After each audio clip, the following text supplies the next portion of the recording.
ایک دفعہ کا ذکر ہے، ایک نیک دل کا فقیر رہتا تھا۔ ایک دن وہ بھوک سے تنگ آ کر کچھ مانگنے کے لیے باہر نکلا۔ چلتے چلتے وہ ایک گھر میں گیا اور وہاں جا کر باہر سے دستک دی۔ گھر والے باہر نکلے تو ان کو کہنے لگا، مجھے کچھ اللہ کے نام پہ دے دو۔ لیکن ان کو غصہ آ گیا اور انہوں نے فقیر کو وہاں سے دھکے دے کر، لاتیں مار کر گھر سے جانے کو کہا۔ وہ بہت امیر لوگ تھے۔ فقیر سارا دن مانگتے مانگتے جب شام کو گھر واپس آیا تو اس نے سارا واقعہ اپنی بیوی کو سنایا۔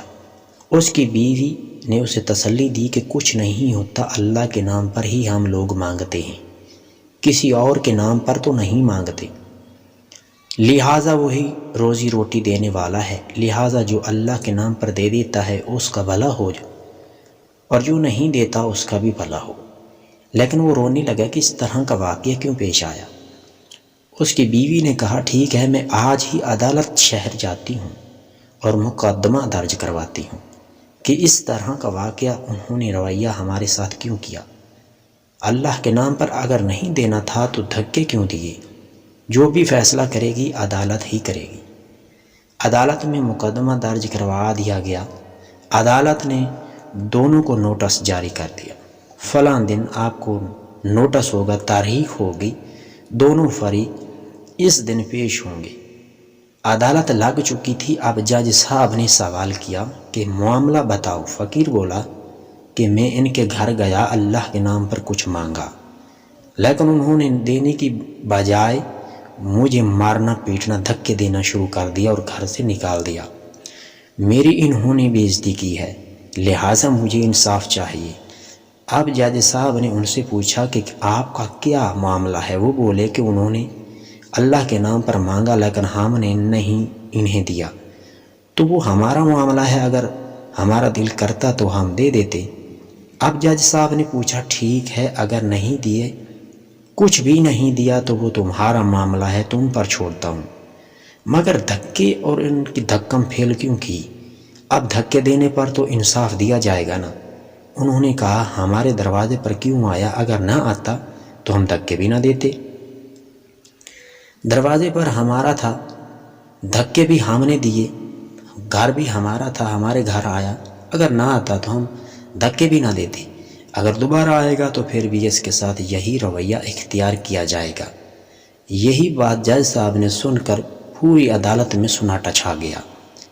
جج صاحب نے سزا سنانی شروع کی۔ جج صاحب نے کہا کہ دھکے دینے پر تمہیں 6 سال کی قید سنائی جاتی ہے، لیکن انہوں نے اوپر سے کوئی فون کروایا یا کوئی خط آیا، اس نے کہا کہ میں فلاں آدمی ہوں۔ وہ آدمی بہت طاقتور تھا اور اس آدمی کو جج صاحب جانتے بھی تھے۔ یہ فقیر جھوٹا ہے اور یہ طاقتور لوگ جو آپ کے سامنے پیش ہیں، جنہیں آپ سزا سنا رہے ہیں، یہ سچے، لہٰذا اگر کرسی بچانی ہے تو یہ سزا نہ سنائیں، ورنہ تم 5 منٹوں کے اندر ہی ختم ہو جاؤ گے۔ جب جج صاحب کو پتہ چلا کہ یہ طاقتور لوگ ہیں تو اس نے کہا، میرا فقیر سے کیا لینا دینا؟ میں کرسی بچاتا ہوں، اپنی نوکری بچاتا ہوں، لہٰذا میں یہ فیصلہ واپس لے کر ان کی سزا معطل کر دیتا ہوں تاکہ میری کرسی بچ جائے۔ لہٰذا اب اس نے کہا، حکم دیا کہ فقیر صاحب تم یہاں سے چلے جاؤ، آج میں فیصلہ محفوظ کر لیتا ہوں، کچھ مشاورت اپنے ساتھی ججوں سے بھی کروں گا اور یہ فیصلہ کل سناؤں گا۔ فقیر اور اس کی بیوی گھر واپس چلے گئے۔ رات کو اس جج صاحب کے سامنے کچھ رقم پیش کر دی گئی۔ جج صاحب دیکھتے ہی اس رقم پر لوٹ پڑے اور اس نے کہا، صبح میں فیصلہ سنا دوں گا، فیصلہ ہوگا تمہارے حق میں، تم پریشان نہ ہو۔ فقیر اور اس کی بیوی دوسرے دن عدالت پہنچے۔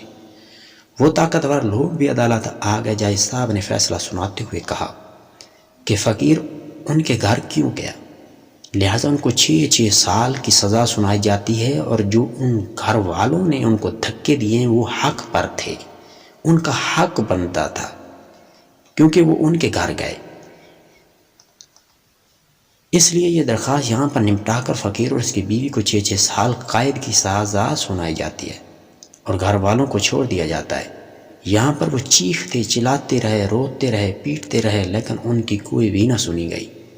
ان دونوں کو 6 سال کی سزا ہو گئی اور وہ گھر چلے گئے۔ آج اگر دیکھا جائے تو ہمارا بھی معاشرہ، ہمارا پاکستان کہاں تک پہنچ چکا ہے۔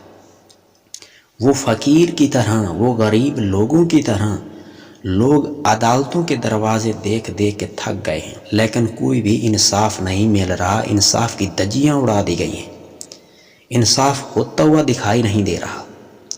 جو پیسے دے دیتا ہے فیصلہ محفوظ ہو کر ان کے حق میں سنا دیا جاتا ہے، اور جن کی طاقت نہیں ہے انہیں جیل میں بند کر دیا جاتا ہے۔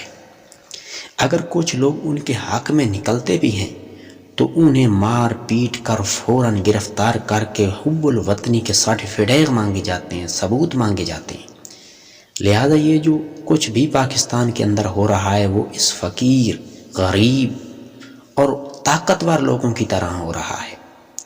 غریب لوگوں کو انصاف نہیں ملتا، جبکہ طاقتور لوگ یعنی جن کے پاس پیسے ہیں وہ رات ہی میں اپنے فیصلے تبدیل کروا لیتے ہیں۔ اپنی من مرضی کے جج بٹھا کر اپنی من مرضی کے فیصلے ان کو سنانے پڑتے ہیں، اور پھر جج بھی ہمارے ایسے ہیں کہ ان کا جب منہ بھر جاتا ہے تو وہ بھی خاموش ہو جاتے ہیں، اور پھر وہ بول ہی نہیں سکتے۔ انہیں انصاف اور انہیں باہر لگا ہوا ترازو بھی نظر نہیں آتا۔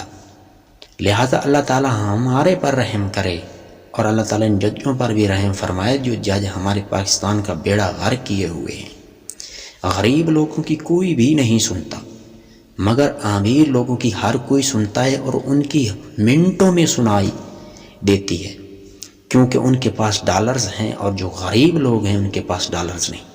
جو اب جیل میں پڑے ہوئے ہیں ان کے پاس ڈالرز نہیں، اور جن کے پاس ڈالرز ہیں ان کی سنائی ضرور سنائی دیتی ہے۔